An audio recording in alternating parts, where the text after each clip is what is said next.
Good afternoon and welcome to this session on the International Day of Yoga, where we are very happy to welcome Apoorva Gupta Jalan yet again to INTAC.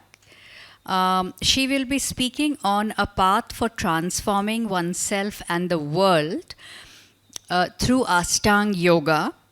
And Ashtanga Yoga, or the 8 limbs of yoga, is a path that invites a practitioner to enter a journey of deep healing and transformation. The essential purpose of Yoga Sadhana is to free us from Duhhka, suffering, and grow as human beings. That itself sounds like a tall order, Apoorva. Unfortunately, what has remained in the world today is a popular and limited identification of yoga as physical or breathing exercises. It is either this or an idea that is an esoteric practice for those who wish to renounce this world and pursue an ascetic life. And then the question arises whether yoga has something to offer us, regular householders, and the world we live in. What possibilities does it hold for growth and evolution of the individual? How can it influence and guide us in creating a better world? In this talk, Apoorva Gupta Jalan, a long-term yoga student and teacher in the Krishnamacharya Yoga Tradition, will walk us through the journey of Ashtanga Yoga, its invitations and gifts.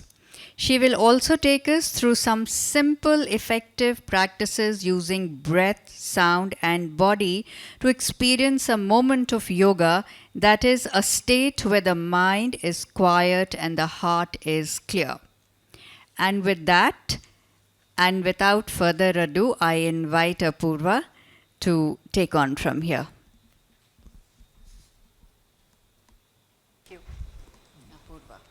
Thank you. So, namaste. Before we begin, so today is the 10th International Day of Yoga, and so it's a special day, it's an auspicious moment.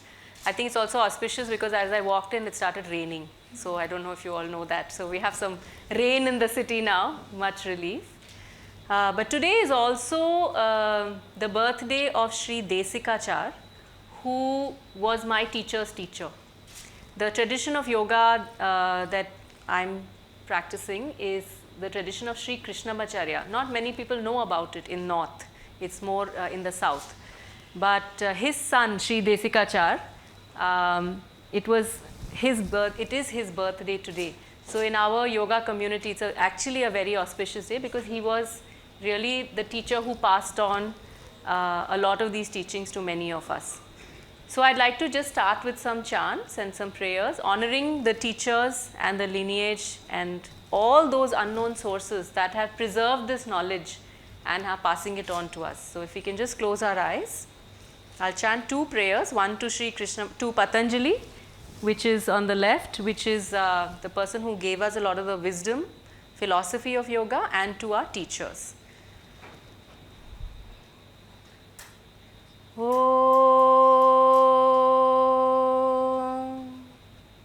योगेन चित्तस्य पदेन वाचा मलं शरीरस्य च वैद्यकेन योपाकरोत्तं प्रवरं मुनिना पतञ्जलिं प्राञ्जलिरानतोऽस्मि आबाहु पुरुषाकारं शङ्खचक्रासिधारिणं सहस्रशिरसं श्वेतं प्रणमामि पतञ्जलिं श्रीमते अनन्ताय नागराजाय नमो नमः। श्रीकृष्णवागीशयतीश्वराभ्यां सम्प्राप्तचक्राङ्कणभाष्यसारं श्रीनूत्नरङ्गेन्द्रयतौ समर्पितस्वं श्रीकृष्णमार्यं गुरुवर्यमीदे विरोधे कार्तिके मासे शतताराकृतोदयं योगाचार्यं कृष्णमार्यं गुरुवर्यमहं भजे श्रीगुरुभ्यो नमः. I'm just going to chant 3 sutras from a text called the Yoga Sutra. Atha yoganuशासनम् योगः चित्तवृत्तिनिरोधः तदा द्रष्टुः स्वरूपे अवस्थानम्.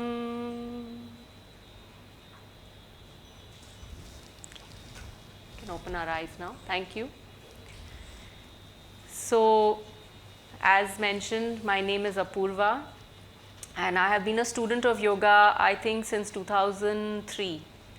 And ironically, I started learning yoga when I was living in the US. I did not start learning here. But something about it, started inspiring me. Something about it made me feel like this is something very special. And I quit my job and I came back to India to study yoga. And since then I was seeking for a few years and I found this tradition, the tradition of Sri Krishnamacharya. It's the home of this tradition is in Chennai. I'm from Hyderabad. And what perspective this tradition offered to me about yoga as a holistic, wholesome practice, a practice of deep inner transformation of the human being and the world is really what really caught me. After that, I couldn't leave. Because I think at that point in my life, I was already 24, 25 years old. I was really wondering, is human life supposed to be so miserable? That was my question. I had a great job in New York. I lived in New York City. I had a great job. It felt like I had the world, the life I had dreamed of. But I was miserable. I was not happy. And the Gulf War was going to break out at that point. And I was just wondering, what is this world we are living in? Is human life really supposed to be like this? And is there anything we can do? And for me, I found some guidance in this practice. And that is what I'm here to share with you today. I want to introduce you to Sage Patanjali. We actually don't know who he was. It was one person or many people. It is Sage Patanjali is known to have given us this text called Yoga Sutra, which is considered to be the philosophy of yoga. There are many texts on yoga, but this is supposed to be one of the primary texts. Okay? And it has 195 verses, very short verses. A sutra is not supposed to be very long. It's supposed to be very short, very precise, universal, meaning it was written thousands of years ago, but it is still very much relevant for us even today. So Patanjali has given us 195 sutras to understand what is yoga, and it's very logical because they say, what is yoga? What will you get if you do yoga? Straight up front they tell us, what are you going to get? Okay, don't do it just because some gurus are saying it. What are you going to get from it? And then how do you do it? Yeah. So it's a very logical text. And the 3 sutras that I chanted really pretty much present the entire understanding of what is yoga, and I'm going to take you through that. And then we'll talk about how to do it. And I'd really like for this to be an interactive session. So I'll be asking questions. Please do participate. Otherwise, it will be a very boring lecture and it's be too much of my voice in the room. So please do participate and let's have a conversation around this. So the first sutra, can we go to the next slide, Gunja? Thanks. Is Atha Yoga Anushasanam. Atha Yoga Anushasanam. Atha means now. Are you ready? Atha means it's like saying, are you ready? Now, are you ready to practice the Anushasanam that is yoga? Now, this is a very important word. What do you think Anushasanam means? Does anybody know? Self-revelation. Discipline or kya? Self-revelation. self-regulation. The discipline is a horrible word. Do you like discipline? The word? It's horrible. It is so loaded. All of us have a very bad relationship with discipline. Can we think of any other word? Commitment. Okay, commitment. Balance. So here Anushasana means it is a practice. Praxis. The word praxis means it's a meeting of philosophy and a meeting of practice.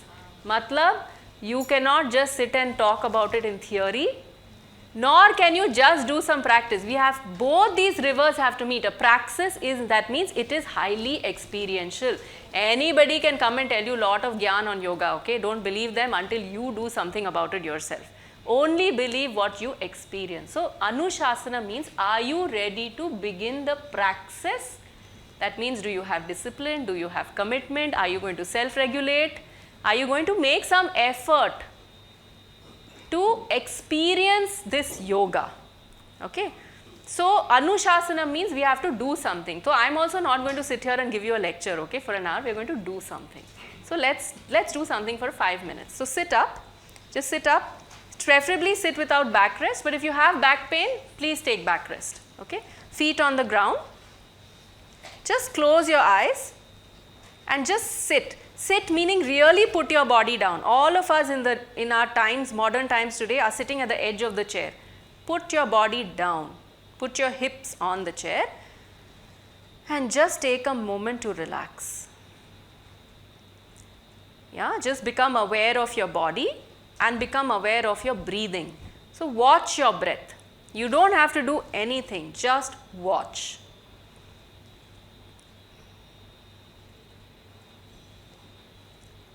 Just bring your attention to your breath, maybe somewhere in your torso, your chest, maybe your stomach, wherever you feel your breath. And you are just watching your breath. Look at the quality, the rhythm. Get to know your breath. How often do we spend time with our breath? Never. It's a part of me.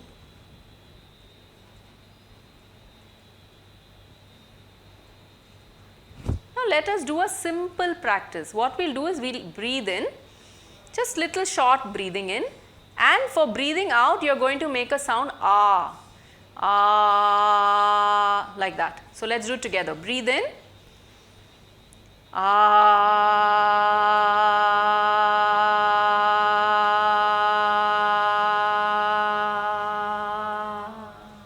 And when you finished your breath, let the voice also go off and relax. Relax a little bit on your chair.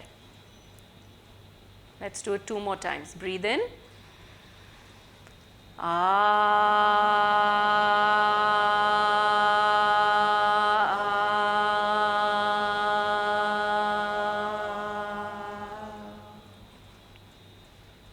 Relax. 1 more time. Breathe in.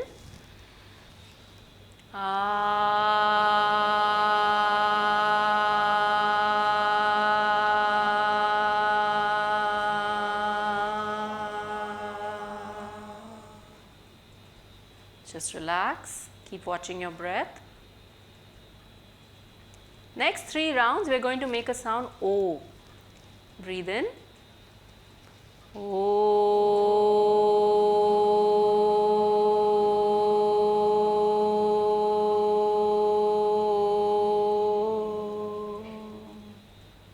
Just relax.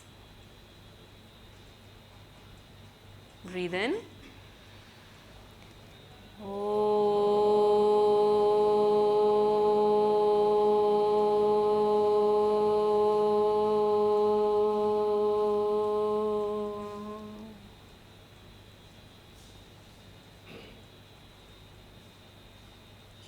Breathe in.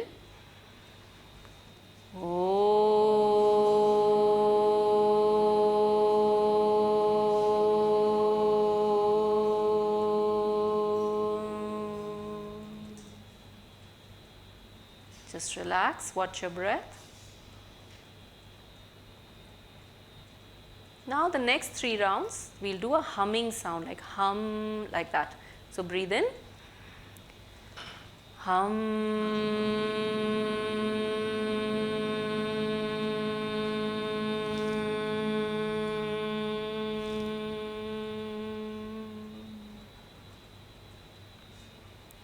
Breathe in. Hum.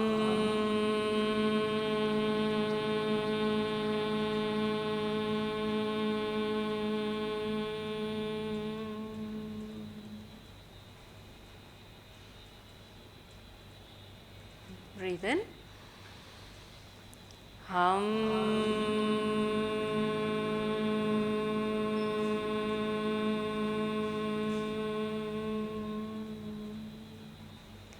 And just relax, sit back in your chair, keep your eyes closed. Just pay attention to your breath, see what's happened. How are you feeling right now? And how's your breathing? How are you feeling? What's changed for you?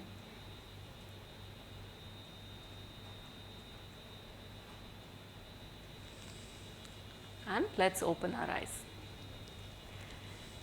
Would anyone like to share? How are you feeling? Did anything change for you from the beginning to the end?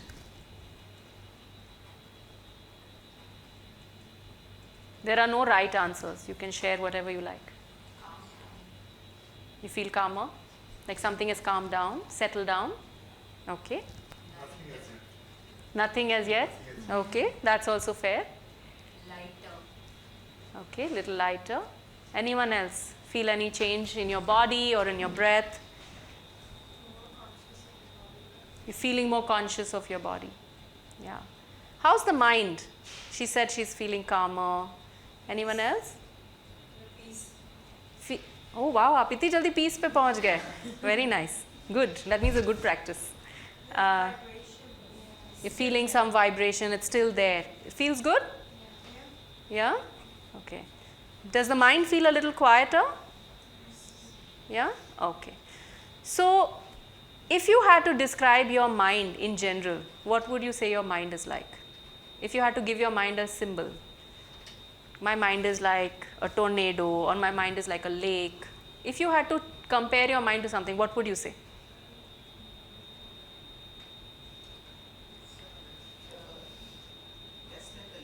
Okay, if your mind was like an animal, which animal would it be like? Horse. A horse? Why? Just keep running. Keeps running. Okay. Anyone else? A raccoon. Why? It's chaotic. Ah, raccoons are chaotic. What did you say? No, I just said not an animal, more like a churn. More like a churn. So something's churning. Yeah. Usually in a lot of the Indian texts, they describe the mind to a wild monkey. Not just a wild monkey bitten by a scorpion. Right? So it's a bit extreme. But yes, the mind is either running or it's chaotic. Right? So many things are going on. So let's have the next sutra. So typically we have a very chaotic mind. It's a busy mind, it's running, it's making lot of assumptions. If somebody has, suppose somebody doesn't come on time, there will be some 10,000 reasons that we will make up in our mind about why that person hasn't come on time.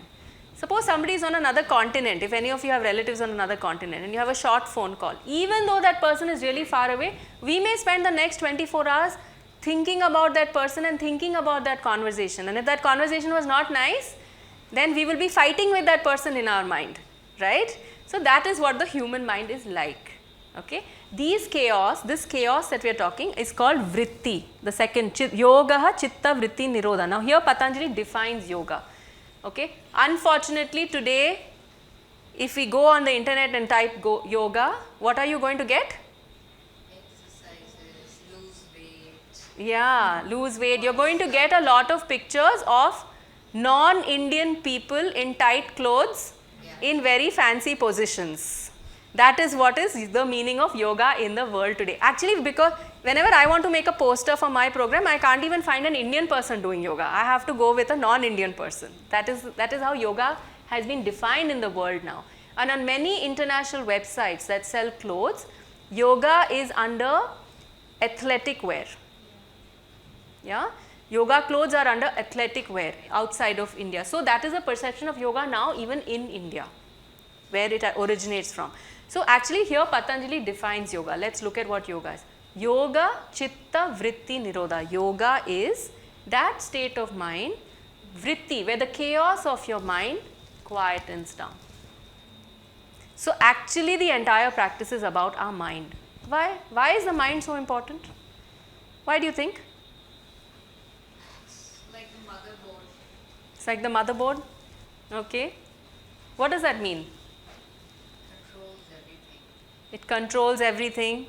Okay. What else? Why is the mind so important? Is the mind more important than the body? Equal importance? Why? It's the software is the hardware.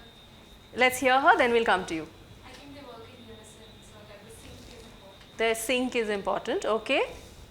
The mind is more like a software, the body is the hardware. Okay, that's also interesting. So, in the Indian way of looking, the traditional Indian way of looking at mind and body, they are not different.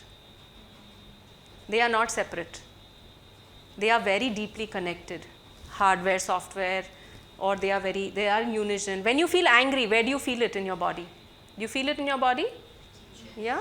When your chest, everybody will have a different symptom. Yeah? My hands become very hot when I get angry. When you get scared, where do you feel it? Throat, possible voice gets choked. So, whatever is happening in the mind happens in the body, there is no difference. However, the mind is the motherboard. Yeah? So, yoga is that practice. If we really want to change anything in our lives, if we want to transform our lives, if we want to have less suffering in our lives, it is the mind that has to change. Yeah? Our mind is full of conditioning, mindsets. We have been brought up in certain ways. Nothing is wrong, everybody is doing their best, but the nature of the human mind is to be in chaos. And yoga is that practice that can help to change that chaos. So, what can it change to? Let's have the next sutra. So, actually, so all the art that we are using today is actually by one of the students in my class. So, she's like, this is what the mind is like. You're holding it, you're holding this big thing and like walking around life, and that is, the mind is actually like many of us who are wearing glasses, the mind is the lens through which we live our life. So, if the lens has a lot of dirt, then that's how we are going to see life. If the lens is got a red filter, everything is going to look red. But if the clearer the lens is, what's going to happen if the lens is clear? What do you think? Clarity, which will lead to what? What will happen if we all have great clarity in our life? More focus. More focus. What else? Huh? Simple life. Thank you. And what else? Not complicated, because the vritti, you know how they define vritti? Vritti is like a very fast moving, entangled, complicated mess. So, if the vritti is reduced, yes, we will reach more simplicity. Yeah. Anything else? If your lens through which you live life, if you have clarity, what else are the possibilities for us? There will be less worry, there will be less stress. Then what will happen? Better decisions, less conflict, less friction. Then what will happen? What will all of us do in life if we don't have all this? Relax, we'll feel more peaceful, maybe we'll be more creative, maybe we will make better decisions, maybe we will build a better world, because we are living life by simplicity. And there's one more thing that Yoga Sutra says. It says, then tada drashtuhu swarupe avasthanam. I'm not going to go into the words. What it really means is, if we have a clearer lens, if the mind is clearer, has less conflict, less friction, less movements, then the light of wisdom, yeah, it is considered that somewhere here is the lamp of wisdom. Then this lamp of wisdom will guide us in our lives. We will be guided by a deeper sense of intelligence. We are not talking of intelligence ki wo 2 plus 2 equals 4, not that intelligence. We are not talking of the intelligence we talk about in school. This, we are talking of a deep wisdom. Deep clarity, deep wisdom, simplicity. Yeah? So, this is what Patanjali says. If we are able to connect, if each of us is able to connect with this, and let's say all the people in this room who work in INTAC are able to connect with this, what do you think will happen? What kind of world will we build?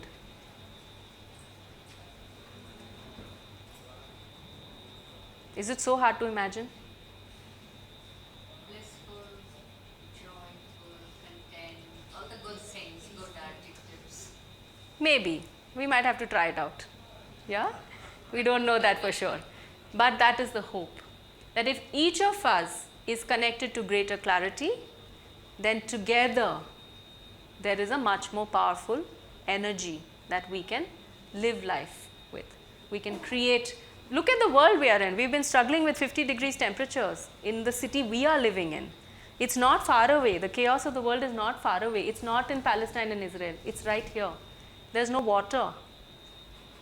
We've been struggling. People are dying. People are suffering from heat strokes. This is a result of the chaos of not just the individual mind but the collective mind. Right? So if we are able to undo that, then we will probably direct our attention in different ways. So this is what the promise of yoga actually is. So any of you here who practice yoga, please don't do it just for weight loss. Please do it because this is the possibility. And having lived with it now for 15-20 years, I can say that I have had some glimpses of it in my life. Things that I thought would never change, relationships that I thought would always be toxic. Yeah? Difficulties that I thought will never go away. This has given me the ability to sort those out in meaningful ways. So anyway, that is the promise of yoga. Now would you like to know how to do it? Yeah? Okay. So Patanjali is very smart, okay? He gave many different tools for many different people, different kinds of people. So for all of us who I would consider, at least I would consider myself, a normal householder. See, when I told my parents from the US that I'm coming back to India to learn yoga and teach yoga, there was total silence on the phone. Because now imagine what they thought, that this girl is going to give up life and go and live somewhere in the mountains. Like she's basically going to disengage from life and she's going to become some simple yoga teacher. But actually in our tradition, that is not the way we work. We say, what does it mean to practice yoga as a normal living member of society? Which is what all of us are, right? So Patanjali gives us a path called Ashtanga Yoga. Ashtanga, eightfold path, okay? And while there is an order to these, Yama, Niyama, Asana, Pranayama, now the exercises are called Asana, the breathing exercise called Pranayama. ये तो बाबा रामदेव ने बहुत popular कर दिया, सबको मालूम होगा, है ना? तो, but notice there are only 2 parts of the 8th thing. It's only 2 steps. That too is not even the first step. Okay? So we got to remember that. And then you have Pratyahara, Dharana, Dhyana. Samadhi ko we are going to leave it, okay? We don't know what Samadhi is. It's all imaginary. We will leave it. We will focus with what we can work with. So let's look at the first one, okay? The first tool, yeah, you can see the chaos of the mind, chaos of life. Would you relate to that picture? Yeah, that is how our relationships are. That is how our daily schedule is, running to work, running home, managing 10,000 things. That's how our own mind is. Yeah, there's a lot of chaos of life, okay? So Patanjali says the most important thing, the first place is to practice, to grow the qualities of Yama. What is Yama? Yama means, can I start looking at how am I engaging with the world around me? How am I interacting with the world around me? Because are we born into a world of isolation? Yeah? You are born into a world with people. So people is where we are spending most of our life. Even if you live alone, you work with someone. Even if you work from home, you have to have a Zoom call. So we are constantly interacting with the world around us. People, animals, planet, ecology, other countries. We are constantly interacting with other aspects of the world. So Patanjali says, can you grow the qualities of ahimsa, satya, astheya, aparigraha and brahmacharya. These 5 qualities for the rest of our lives. Can we start to nurture these qualities? Now, one of the problems with Indian education, I think, is when a text, that to an ancient Vedic text, tells us to do something, all of us suddenly feel now I have to do it exactly like they have said it, and I have to do it 100%. अब तो ये गुरु ने बोल दिया है तो मुझे करना ही है. But it doesn't work like that. If I tell you to go and be non-violent, ahimsa means being non-violent. If I tell you to be non-violent suddenly, do you think you can be 100% non-violent? I can't. Can you? Yeah? You know, every day some Zomato, Swiggy guy calls, he can't find my house, and I'm highly irritated that he can't find my house. And then I'll say, but you're a delivery man, don't you know your job? And I will speak to him very rudely. I'm being violent right there. In a simple example, somebody on your team has not sent the email that they are meant to send. Even if I have not said something to that person, inside me, I have already said what I need to say. So there is violence. Okay, the vritti is already there. Remember the chaos? The vritti is already there, right? So the way to approach these yamas is to say, can I start nurturing these qualities in me? Yeah, there will be, for every 5 times I am able to do it, there will be 100 times when I am not able to do it. But if I practice, remember the word anushasanam? If I make this a part of my life, then slowly, from 5 times, it will grow to 10 times, to 12 times, to 20 times. Slowly it will grow. Yeah? And again, Patanjali tells us very clearly, he dangles the carrot. He tells us, I'll tell you why you should do all this. Wait, don't believe me, but I'll tell you why. So ahimsa is being non-violent. Non-violent towards the world around you, but also not letting the world become violent towards you. It's not just a one-way street. So actually real ahimsa is when I take care, I keep in my mind the other person, but I also keep in my mind me. It's not that easy, right? If I am able to grow in the quality of ahimsa, what will happen, what Patanjali says, is all violence around me will dissolve. People around me will give up their violence. Yeah, we say, tyag kar denge. All animals, all people, things around you will not approach you with violence anymore. Violence around you will dissolve. So just by being more and more non-violent, I will impact the world around me with that quality of non-violence. Now, shall we go to the next slide, Gunjan? Yeah.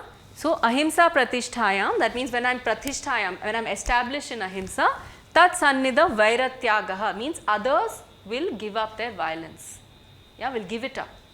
Vairagya ho jayega. They will give it up.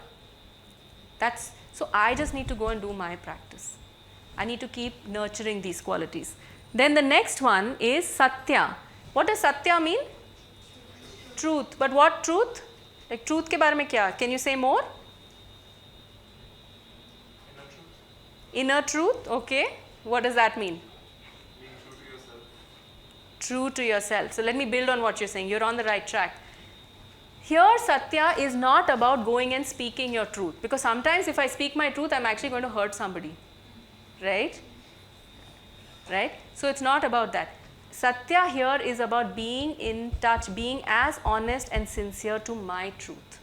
So being aware of my truth. Yeah? Let's say somebody else gets a promotion at work. I don't get it. And I feel insanely jealous. And I feel insanely angry. But I don't want to show it now. I'm in the workplace. I'm supposed to be professional. I don't want to show it. It's also not nice, no? Somebody sees me as jealous. I don't want people to see me like that. Okay, all that is fine. But at least can I be honest with myself? That this is how I am feeling. This is my truth. Yeah? When I'm negotiating with someone, when I'm having a conversation with someone, can I really, with the help of ahimsa, can I bring my truth to the table? Hey, honestly, you know something? This is not working for me. Do you think we can try something else? Yeah. So being anchored in my truth, what happens then? When I am anchored in my truth, yeah, the more sincerely I am anchored in my truth, then kriya phala, all my actions will bear a beautiful fruit. Because that's the power behind it. Because I am so honest and true to myself, that's what I will offer to the world. Yeah? Then when you practice asteya, asteya means not stealing from anyone. Do we steal from other people? What do we steal from other people? I am asking in this group, do you steal from other people? Who doesn't steal them? Huh? Who doesn't steal? Who doesn't steal? क्या चुराते हैं बताइए? What do we steal? Ideas. Beautiful. Ideas, money, what not? Money, ideas, what else? What is the, okay, you don't have to reveal your personal story, but what else do we steal from each other? Beautiful. We steal time from other people. जो चीज़ हम 2 minute में बात कर सकते हैं, हम 15 minute लगाते हैं या फिर डिले करते हैं. Beautiful. What else? Come on guys, we are all stealing all the time. We are not so clean and pure. You steal love, you steal affection. We steal love, we steal affection. So we steal respect. So asteya is don't steal anything from anyone. Don't take anything that doesn't belong to you. Don't take credit where it doesn't belong to you. Don't use natural resources when it doesn't belong to you. Yeah?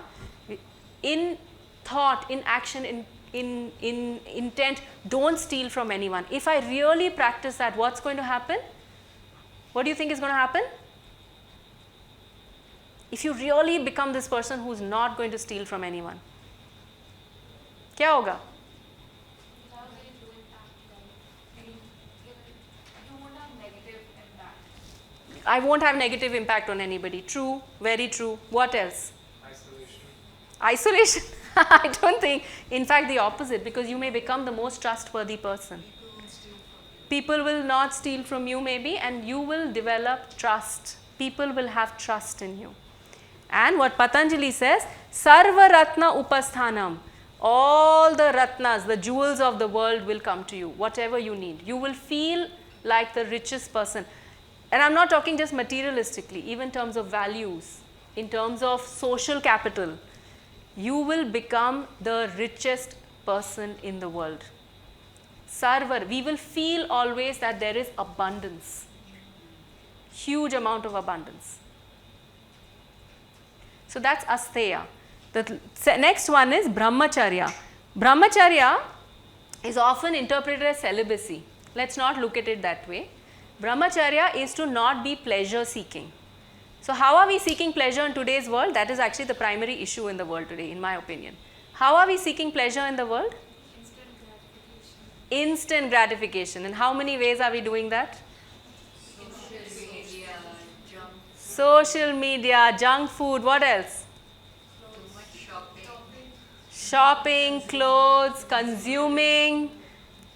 And we want to do it all. It's not like some of us are just buying clothes. It's not like some of us are just eating junk food. We all want to do everything. And then social media makes it worse because, oh, that person is doing that. So, chalo, I also have to do that. And we start chasing that. So, brahmacharya is also huge.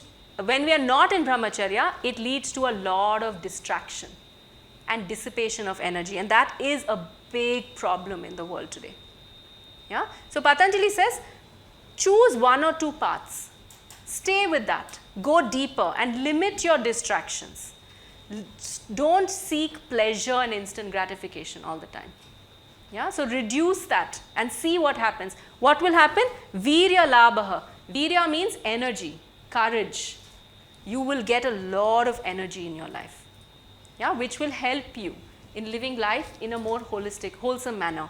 So, the last one is aparigraha. Aparigraha means not hoarding. Okay. What are we hoarding in today's world? Lot of material things. Any non-material things that we are hoarding? Emotions, beautiful, resentment, disappointment. Nostalgia is the biggest form of aparigraha.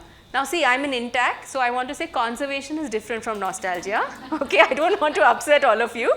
But When we are just going on reminiscing about the past without a relevance to the present and the future, that is an unhealthy form of aparigraha. Okay? So, when we are able to practice non-hoarding, it creates a deep sense of lightness and clarity, and it helps us understand ourselves. And if I understand myself when I am interacting with you, I will have more clarity. So, these are the 5 yamas that Patanjali tells us, can you start nurturing these in your life? And this is not about nurturing them for 1 week or 10 days or 1 month or 1 year. This is a way of life. The reason in Ashtanga Yoga, Patanjali gives it as the first thing is we are hoping that we will build a culture where children will be born into a world that is trying to nurture these things. It's okay if we are not perfect. It's okay if we are learning. It's okay if many times we are not able to be non-violent or not be able to speak our truth, or we are hoarding, or we are distracted. But can we move towards, can we grow towards cultivating these? And if you can just sit back and imagine for a moment, if in your life you were able to bring alive 1 or 2 of these, how would your life change? Just think about it. For me, the practice has been ahimsa. I have grown up in a family where there were a lot of fights, there were a lot of arguments, there was a lot of mental emotional trauma. Everybody went through it, not just me.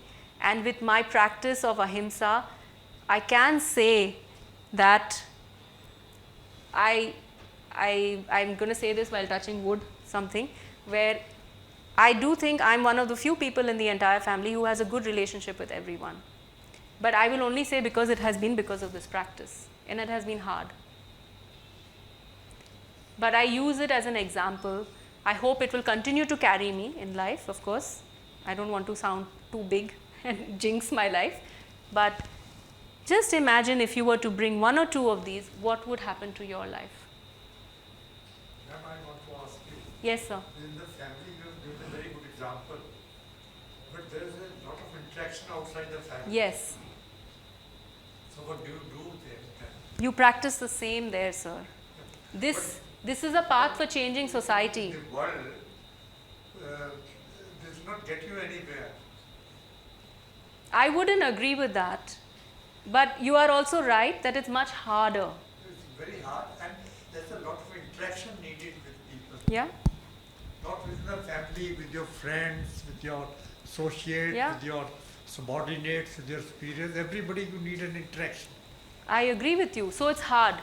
I'm not at all standing here and saying Ashtanga Yoga is easy. It's hard, and it's harder the more you go into society. But I want to ask you a question, and everybody, do we have any other choices? The way the world is unfolding, do we have any other choices? Other than take a really hard path now. Yeah, hard path is important. And if you work with it, I work with it, there's 30 people here, we all work with it. If we all work with it and we slowly build a future in schools, maybe there's a chance. There are no guarantees, of course. It's an experiment. Because I think what you said, no, as soon as you came and sat down, that there was a demolition of Indian culture and values. No, Macaulay did say that, right? And all the this was part of the Indian education system at one time. And that has all been demolished. So we can only try by starting to do it again. And all I'm trying to say is, this is actually the work we have to do, not just breathing exercises and physical exercises. And to do this work, we do the physical exercises and the breathing exercises. So the rest of Ashtanga Yoga, can we go to the next slide? The rest of Ashtanga Yoga is actually about how do we practice yama. So these are called Niyamas, which is Saucha, Santosha, Stapaha, Swadhyaya, Ishvara Pranidhana. So he says, create a structure for yourself. Practice Saucha. Saucha means cleanliness. we are not just talking of cleanliness of your environment and your clothes, your mental cleanliness. Cleanliness in your transactions, in your interactions. Every day, like you're saying, sir, the world is so large and it is so hard. Every day we are accumulating so much dirt in our minds. So, can we clean every day? Can we practice contentment, santosha? Can we acknowledge what is good, what is enough? Can we practice moderation, which is tapaha? We are living in times of excess. Can you practice moderation? Can you practice swadhyaya, which is becoming self-aware? Yeah? Hey, okay, you hurt me, but did I do anything also in this conversation to create this chaos? Learning to also take responsibility for my actions, for my words. And Ishvara Pranidhana here means letting go, trusting that you have done your best. At best, you are learning from life. Life is going to teach you, and slowly letting go. Yeah, it is a form of bhakti. Yeah, but it doesn't have to be to a religious god or anything, but it is to an energy, a teacher. Ishvara here means a teacher, the highest teacher. There is a teacher who's teaching us how to live life. That's what at least Yoga Sutra presents. Okay? And then we go into the rest of the sutras. How do you do saucha? How do you cleanse? You do asana. You do these three practices. Just go through all of them. Asana, pranayama, and what we call pratyahara. Asana is the first two sutras. When you do asana and you take care of different parts of your body, you also learn how to take care of different parts of your life. And you cleanse. You cleanse your mind and your body. When you do pranayama, you learn to lengthen your breath, and the breath is a direct associate of your nervous system and your mind. So you learn to quieten your mind, you learn to calm your nervous system.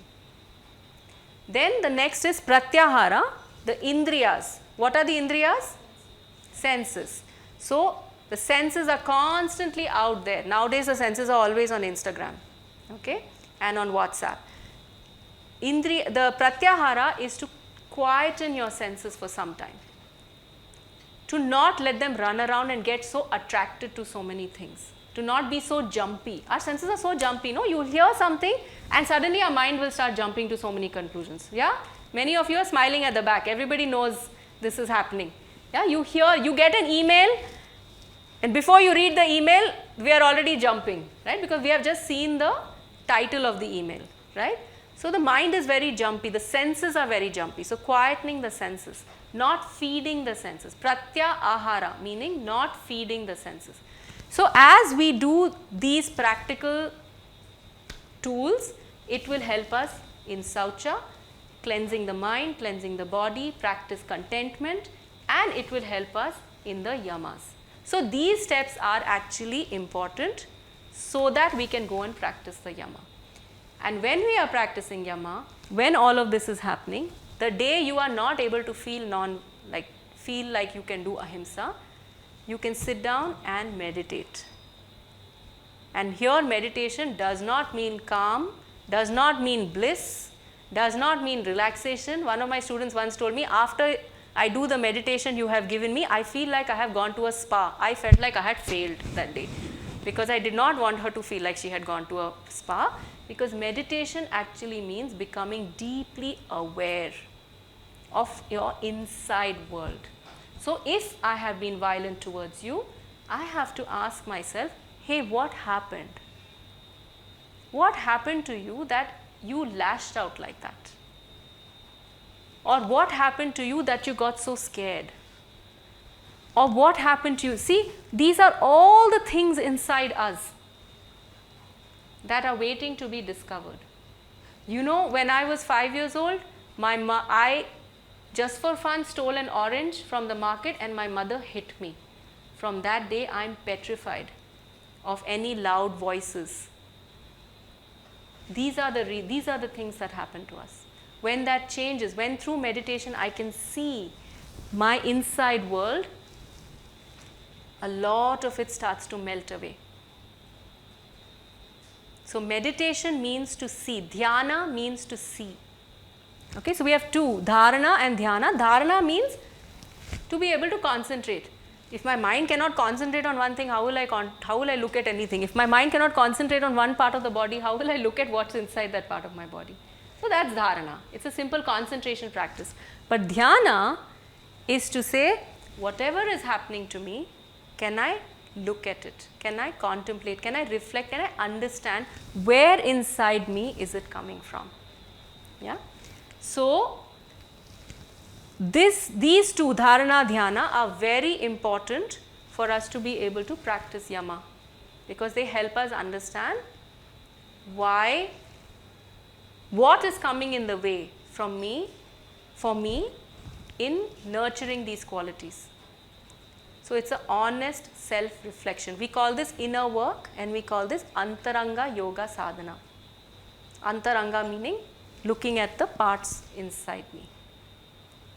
So this is a practice of Ashtanga. It's a whole practice which involves your body, it involves your breath, it involves your mind, it involves cleaning ourselves up and cultivating certain attitudes towards myself and the world, and making that a lifelong approach.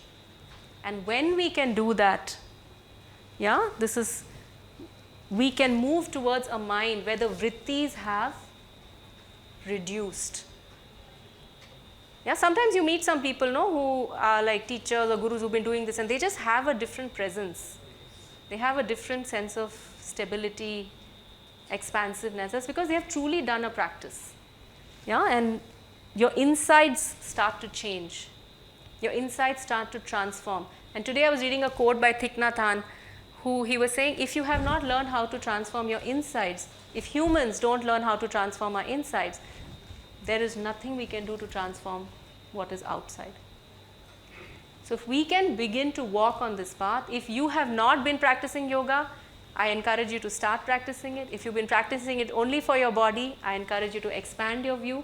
It's a very powerful and beautiful path offered by our heritage in this country, which I truly believe should be nurtured, protected, also protected from all the other versions that are going around in the world, so that we can build a world we can all move towards what we call swabhava, swabhiman and swatantrata.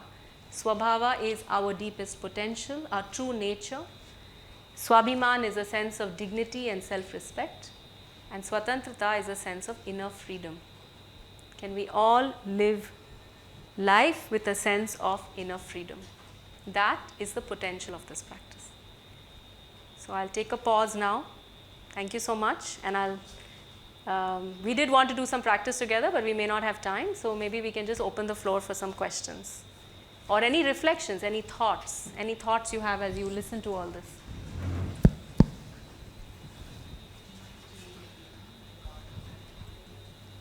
How does all this land on you? Motivated to begin. I mean, I do practice yoga, but not in the way you were, like you just said, so I'll change that and be more aware. Thank you.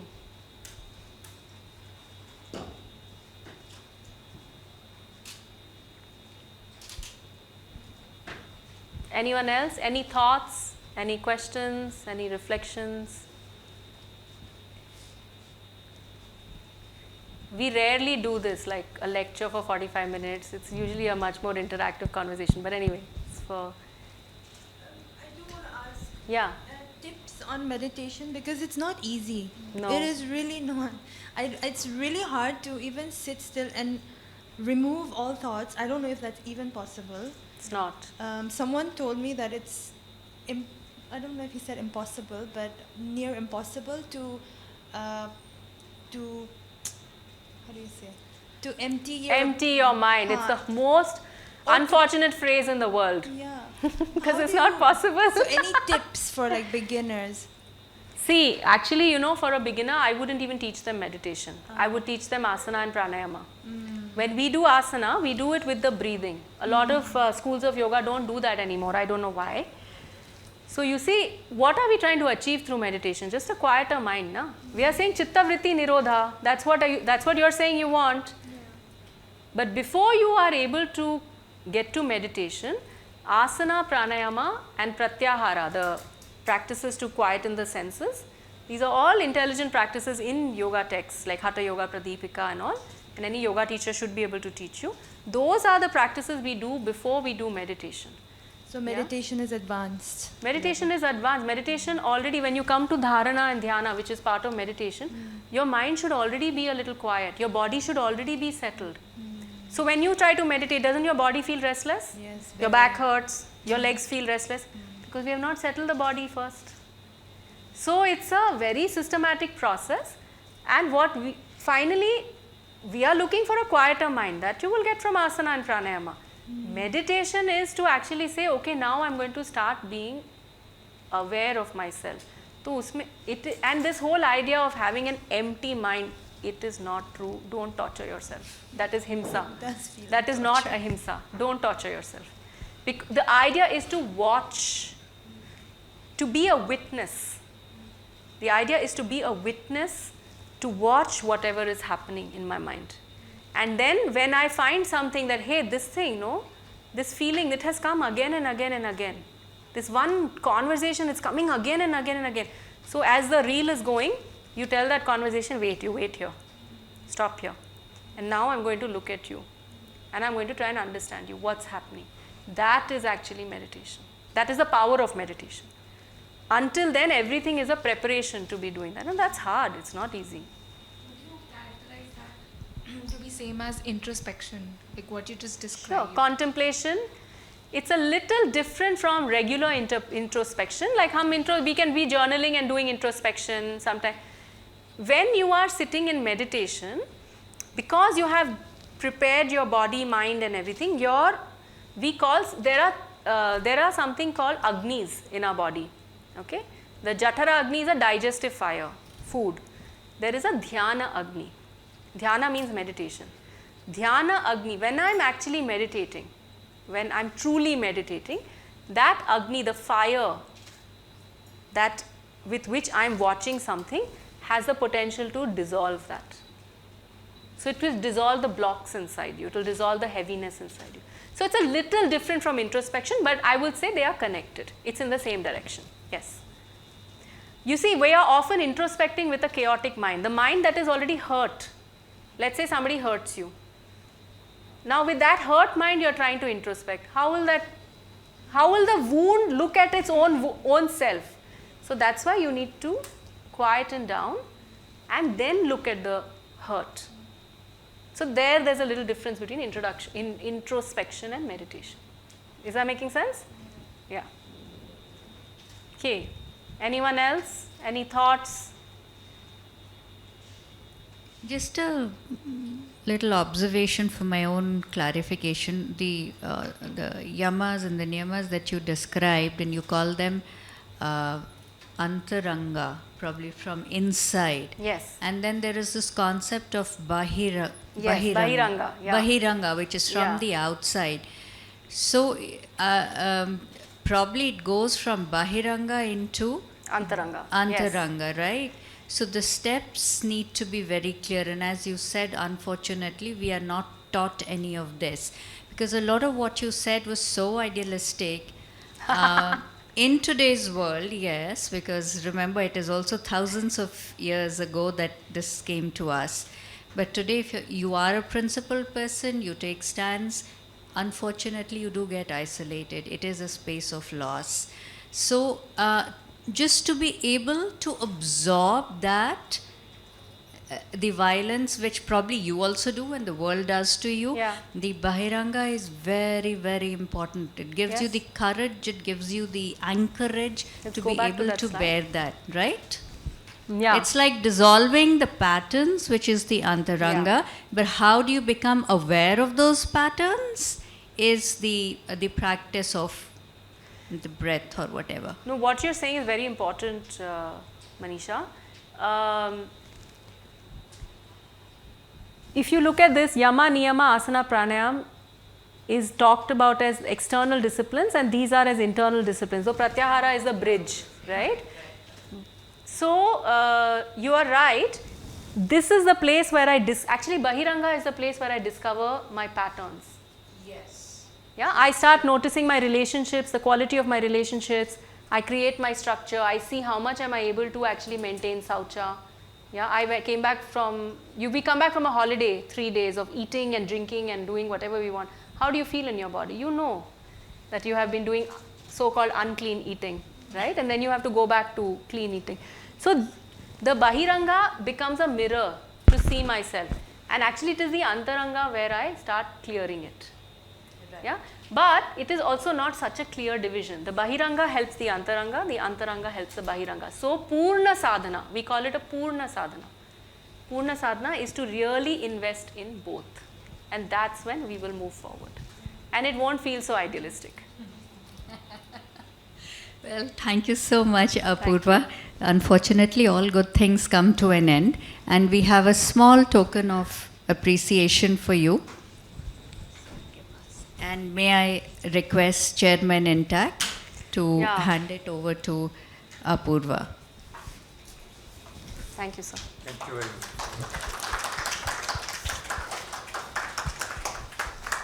I'll take that back.